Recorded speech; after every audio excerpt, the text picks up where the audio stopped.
နေ့ Losartan, Telmisartan, Candisartan, Valsartan စတဲ့ Sartan ဆေးအုပ်စုဝင်တွေနဲ့ပတ်သက်တဲ့ comment လေးတွေကိုပြန်ဖြေပေးပါမယ်။ကျွန်မကတော့လက်ရည်ဖြည့်ဝေပါ pharmacist တူဖြစ်ပါတယ်ရှင်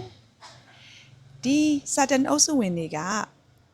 angiotensin II receptor blockers လို့ခေါ်တဲ့ ARB ဆေးအုပ်စုတွေဖြစ်ပါတယ်။ European Society of Cardiology လို့ခေါ်တဲ့ ESC 2024 guideline အရပထမဦးစားပေးအနေနဲ့အသုံးပြုရမယ့်သွေးကြဆေးအုပ်စု၄မျိုးထဲမှာဒီ ARB ကလည်းတစ်ခုအပါဝင်ဖြစ်ပါတယ်။ ARB ဆေးအုပ်စုတွေကသွေးပေါင်ကျစေတာတစ်ခုတည်းမဟုတ်ဘဲနဲ့ရေရှည်မှာအကျိုးကျေးဇူးအများကြီးရှိပါတယ်။ဒီ ARB ဆေးတွေကိုအစာရှိလဲတောက်လို့ရတယ်အစာမရှိလဲတောက်လို့ရပါတယ်အစာရှိခြင်းမရှိခြင်းကဒီ ARB ဆေးတွေရဲ့အာနိသင်ပေါ်မှာတိတိတတ်တာလေးတက်ရောက်မှုမရှိပါဘူး။ ARB ဆေးတွေရဲ့အားသာချက်နောက်တစ်ခုကကျမတို့ ACEI တွေမှာတွေ့ရတယ်ပေါ့နော်ချောင်းကြောက်ဆိုတဲ့ side effect လည်းတော်တော်လေးနည်းပါတယ်ဒါကြောင့်ဒီ perindopril တို့ lisinopril တို့လိုမျိုး ACEI အုပ်စုဝင်ဆေးတောက်ပြီးတော့အဆင်မပြေတဲ့လူနာတွေအတွက်ဆိုရင်လည်း ARB ကိုပြောင်းလဲပြီးတော့ညွှန်ကြပါတယ် ARB ဆေးတွေကိုကိုယ်ဝန်ဆောင်မိခင်မှာတော့တောက်လို့မရပါဘူးဒီတရေသားရဲ့ကြောက်ကပ်ပေါ်မှာထိခိုက်မှုရှိနိုင်တဲ့အတွက်ကြောင့်ကိုယ်ဝန်ဆောင်တွေမှာ ARB ဆေးတွေကိုလုံးဝတောက်လို့မရပါဘူး ARB ဆေးအုပ်စုဝင်တွေမှာလည်းဒီတစ်မျိုးချင်းစီမှာထူးခြားချက်လေးတွေရှိပါတယ်ပထမအဆုံးတော့ Losartan အကြောင်းကိုပြောပြချင်ပါတယ် Losartan ကတော့ clinical trial ရဲ့အများဆုံး ARB ဆေးတစ်ခုဖြစ်ပါတယ်သူ့ရဲ့ထူးခြားချက်က uricosuric effect ရှိတာပါတခြား ARB ဆေးအုပ်စုဝင်တွေမှာမရှိဘူး Losartan တစ်ခုတည်းမှာပဲရှိတယ်ဒီထဲကနေ uric acid တွေကိုပါသွားစေတဲ့အတွက်ကြောင့် uric acid short ချပေးနိုင်တဲ့စွမ်းအင်ရှိတယ်ဒါကြောင့်မို့လို့သွေးတိုးအပြင်ဒါကောက်ယောဂါရှိတဲ့သူတွေနောက်ခန္ဓာကိုယ်ထဲမှာ uric acid များနေတဲ့သူတွေအတွက် Losartan ကပို့ပြီးတော့တင့်တော်တဲ့ရွေးချယ်မှုတစ်ခုဖြစ်ပါတယ်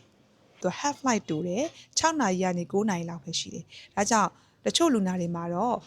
24နာရီသွေးတိုးထိမှုဆိုရင်မနက်တစ်ချိန်ညတစ်ချိန်တစ်ရက်ကို2ချိန်တောက်ပေးရလေရှိပါတယ်ဒုတိယတစ်မျိုးကတော့ Telmisartan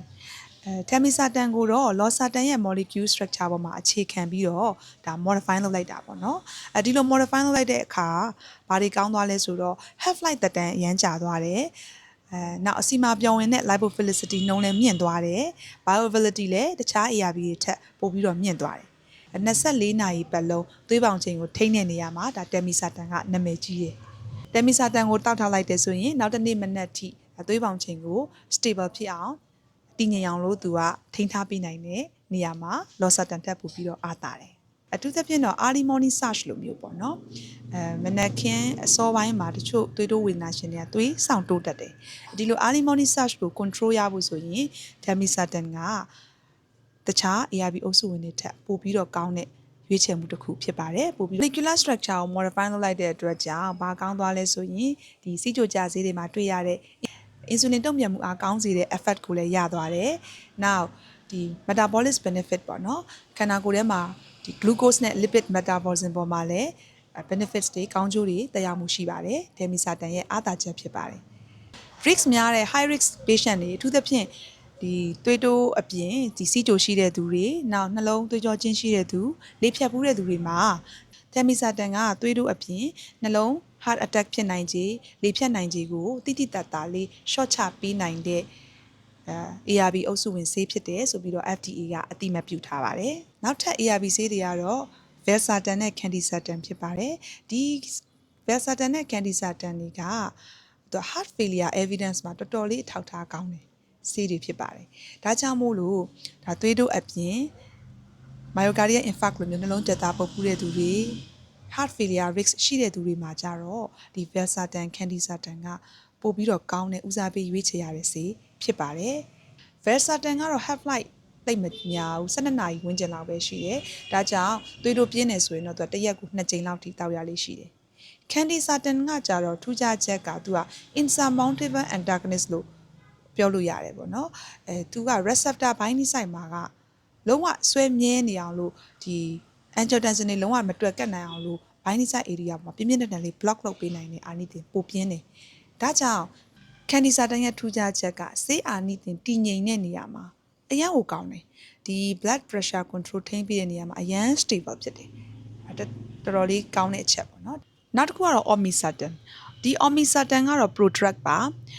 သူကဘာထူးခြားလဲဆိုရင်ဒီ ARB ဆေးအုပ်စုဝင်တွေထဲမှာဒီသွေး သွေးကြစေနိုင်တဲ့အာနိသင်ကအပြင်းထန်ဆုံးနဲ့အမြင့်ဆုံးဖြစ်တယ်အဲ့တော့သွေးတို့ပြင်းတဲ့သူတွေမှာတော့ဒီ Omisatan ကိုဦးစားပေးစဉ်းစားကြပါတယ်အမေသူ့မှာကလေ side effect တစ်ခုရှိတာကပြင်းထန် one shot ပြီးတော့ weight ကျစေတဲ့ side effect ရှိပါတယ်ဒီဘေးထွက်ဆိုးချိုးကိုတော့ဒီ Omisatan မှာတိတိကျကျလေးတွေ့ရပါတယ်နောက်တစ်ခုကတော့ Azisaten ဖြစ်ပါတယ်သူကတော့ newest generation လို့ပြောလို့ရပါတယ် generation အသစ်ပါCandesatan ရဲ့ molecular structure ကိုမှသူကထပ်ပြီးတော့ modify လုပ်ထားလိုက်တာအဲ့တော့ဘာပိုကောင်းသွားလဲဆိုတော့ Candesatan ကိုနိုင်ကအရန် stable ဖြစ်အောင် blood pressure ကိုထိန်းပေးနိုင်တယ်အခု Azisaten ကအဲ့ဒီထက်ပိုမြင့်တယ်သူရဲ့ receptor binding site ကပို့ပြီးတော့အားကောင်းတယ်ဒါကြောင့်မို့လို့သွေးပေါင်ချိန်ထိန်းတဲ့နေရာမှာအရန်ကို stable ဖြစ်တယ်အတည်ငြိမ်ဆုံးသွေးပေါင်ချိန်ကိုအမြင့်ဆုံးနဲ့အတည်ငြိမ်ဆုံးထိန်းထားပေးနိုင်တဲ့ဒါ generation အသစ် ARBC ဖြစ်ပါတယ်ဒါတွေကတော့ ARB အုပ်စုဝင်ဆေးတစ်မျိုးချင်းစီရဲ့ထူးခြားချက်လေးတွေဖြစ်ပါတယ်လက်တွေ့မှာကတော့ကျမတို့ဒီလူနာတူးချင်းစီရဲ့ history ပေါ့နော်သူတို့ရဲ့လက်တွေ့အပြင်မှာကြုံရတဲ့ background အခြေအနေယောဂအခြေအနေအသက်အရွယ်ဒီအခြေအနေအကြောင်းတရားအများကြီးပေါ်မှာစဉ်းစားပြီးတော့ဒီလူနာနဲ့အကိုက်ညီဆုံးအသင့်တော်ဆုံးဖြစ်မဲ့ဒီ ARB ဆေးတွေကိုရွေးချယ်ပြီးတော့ပေးကြပါတယ်အားလုံးပဲဒီ ARB နဲ့ပတ်သက်ပြီးတော့အတိုင်းအတာတစ်ခုထိနားလည်သွားပြီလို့ယုံကြည်ပါတယ်ကျေးဇူးအများကြီးတင်ပါတယ်ရှင်